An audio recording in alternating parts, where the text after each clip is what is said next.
как запланировали? Хорошо.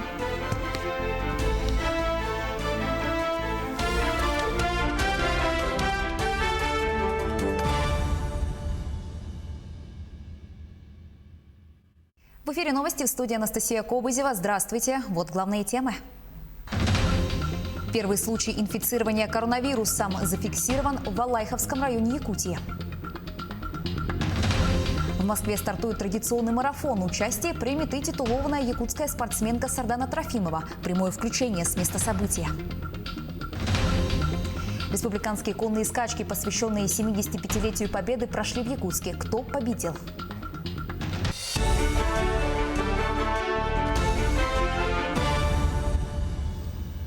Первый случай инфицирования коронавирусом зафиксирован в Валайховском районе Якутии.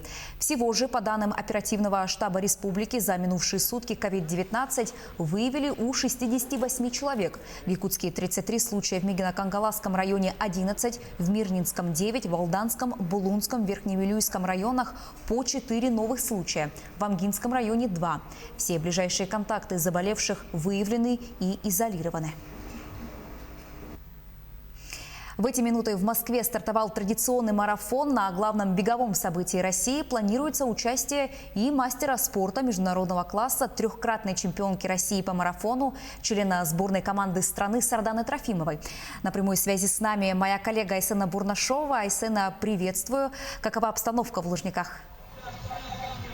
Приветствую, Анастасия. Я очень рада принимать участие на таком большом беговом мероприятии нашей страны. Московский марафон вновь побил свой рекорд, собрал огромное количество участников. И, конечно, да, Сардана Трофимова наша участвует в этом московском марафоне. Буквально пару минут назад стартовал марафон. Здесь находится позади меня, за моей спиной, стартовая зона А.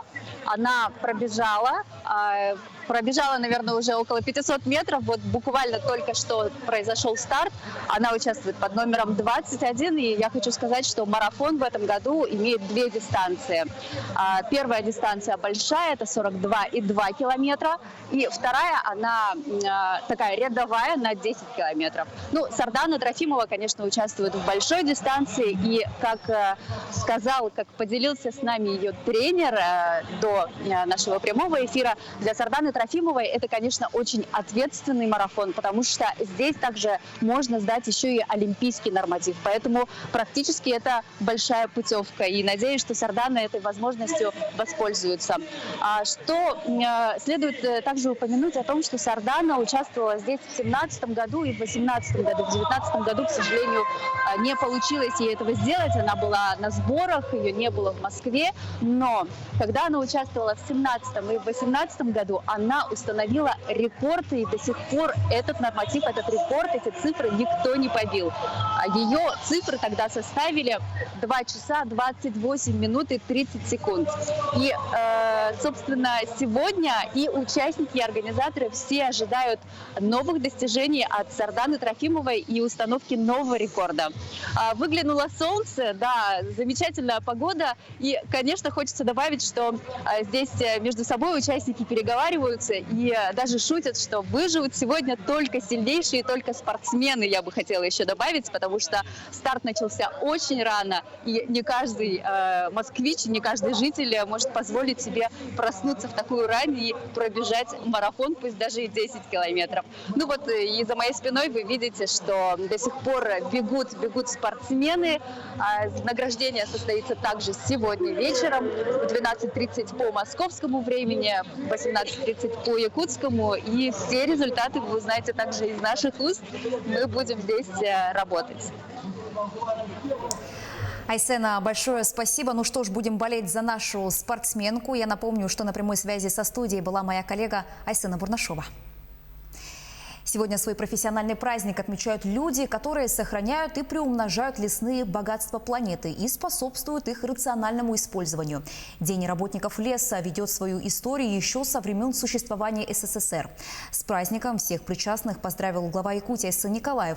Он отметил, что для республики лес всегда являлся не только важным природным ресурсом, но и неотъемлемой частью жизни и истории. Особую благодарность глава региона выразил тем, кто всегда встает на защиту лесов от огня. С лесными пожарами в этом году боролись более 10 тысяч человек. Из них 6 тысяч работники лесопожарных формирований и более 4 тысяч привлеченных бойцов. Айсан Николаев пожелал работникам лесного хозяйства крепкого здоровья, неиссякаемых сил, счастья и успехов в труде. В Республике Саха-Якутия отмечаем День работников лесного хозяйства. За 2020 год проведена очень серьезная работа по реализации направлений национального проекта «Экология. Сохранение лесов», по реализации указа главы Республики Саха-Якутия об экологическом благополучии. За этот год провели работу по укреплению материально-технической базы, а именно закупки и направления в работы лесничества, лесопожарной и лесопатрульной техники. Эта программа реализуется за счет федерального бюджета. Кроме того, мы на системной основе начали работу по восстановлению лесов. Кроме того, проводится работа по компенсационному лесовосстановлению. Около 200 человек накануне приняли участие в акции «Мусору.нет» в Якутске. Организаторами выступили общественные экоактивисты, портал ekt.ru и движение «Раздельный сбор». Добровольцы убрали мусор в районе Намцирского и Вилюйского трактов и смотровой площадки ЕГРЭС-2. Подробности в материале Дмитрия Тымырова. Сегодня с утра на площади Дружбы многолюдно. Здесь собрались экоактивисты, общественники и волонтеры. Все они стали участниками акции «Мусору.нет». Мы ожидали примерно 150 человек волонтеров. Также получается взять 5 точек локаций, на которые мы выезжаем. Но поддержать акцию приехали в разы больше людей. Но в итоге всех их разделили на 5 команд и распределили по автобусам. У нас была создана карта свалки ekt.ru. Мы с организаторами выбирали локации, именно чтобы были послепикниковые, не там, где крупногабаритные, да, старались так, чтобы людям было не напряжно приехать убраться, да, одновременно, чтобы это было удобно и загрузить по мусоровозкам. У нас 5 автобусов и 5 разных локаций. У нас есть Вилюйский тракт возле ГРЭС-2 и по Намцирскому тракту получается 3 точки. Перед посадкой в автобусы всем раздали маски и перчатки. Кураторы команды не забыли и мешки. Мы со съемочной командой выехали на локацию рядом с ЕГРЭС-2. Экоактивисты уже здесь разошлись по лесному массиву. У каждого в руках были мешки, даже у детей. Мы приехали сюда убрать территорию в воспитательных целях, чтобы детям показать, что нельзя мусорить и надо любить свою природу. Решил, так сказать, занять себя, да и окружающих уборкой прилежащих территорий города от мусора. Очень плачевное состояние здешних мест, очень все загажено. По словам участников мероприятия, здесь, в лесном массиве ЕГРЭС-2, в основном мусор от спиртных напитков, туалетная бумага, пластик и картон. Бытовой видно, да. Целлофан, пластик. Пластик, целлофан. Ну, люди как раз видно, что приезжают, отдыхали, когда побросали все. В основном такое. Конечно же, очень плачевно смотреть на такие прекрасные места, когда как люди приходят семьями отдыхать, смотреть на вид.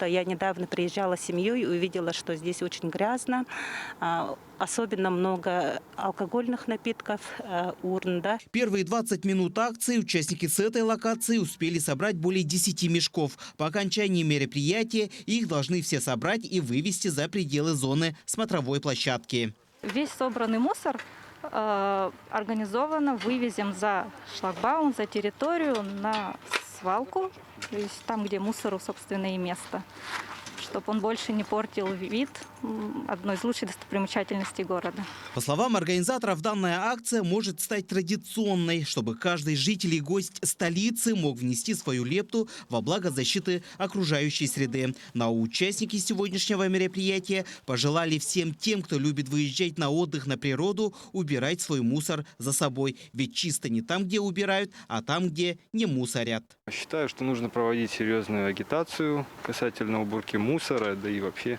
чтобы люди следили за местом, где живут, и не только. Каждый житель должен все-таки, если выходят на природу, отдыхать, должны за собой убирать, по крайней мере, чтобы было все красиво и чисто. Дмитрий Тымыров, Семен Семенов, Якутск. Мини-зоопарк с экзотическими животными возобновил работу в Якутске. Впервые он заработал в марте, но из-за пандемии коронавируса пришлось приостановить деятельность. Всего в мини-зоопарке представлено около 50 видов животных, со многими из них можно сфотографироваться. Мини-парк расположился на втором этаже торгового центра «Набережной». Посетители обязательно должны соблюдать масочный режим и социальную дистанцию. Жители столицы отмечают, что мини-зоопарк – отличное место для семейного отдыха. Тем более, что многие развлекательные центры для детей пока закрыты.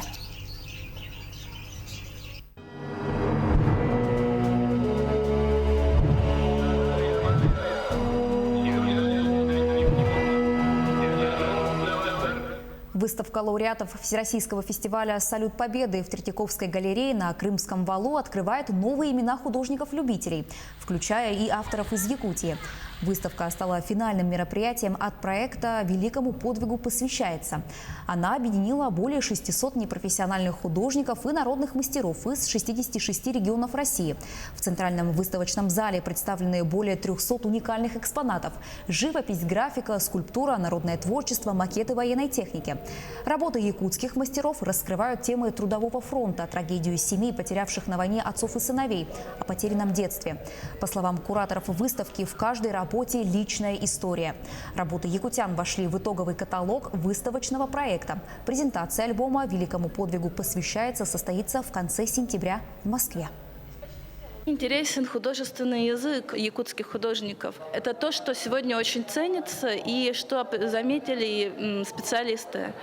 Это художественный примитив, который очень близок к народному творчеству и исходит. Его основание – это не академическая живопись, а это народное творчество. И они органичны, они имеют внутренний ритм, они построены по законам как раз-таки народного творчества. Это крайне интересная работа, и мне кажется, что многие музеи теперь, которые показывают наивное искусство, захотят сделать якутскую выставку у себя.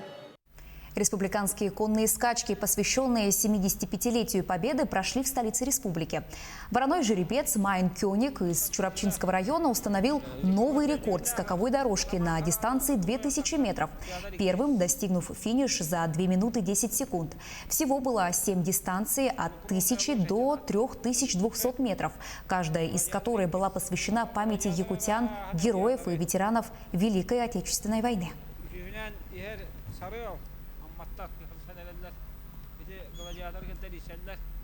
К этой минуте у меня пока вся информация. Еще больше новостей на наших официальных сайтах yak24.ru и nvk-online.ru. Не переключайтесь, оставайтесь с нами.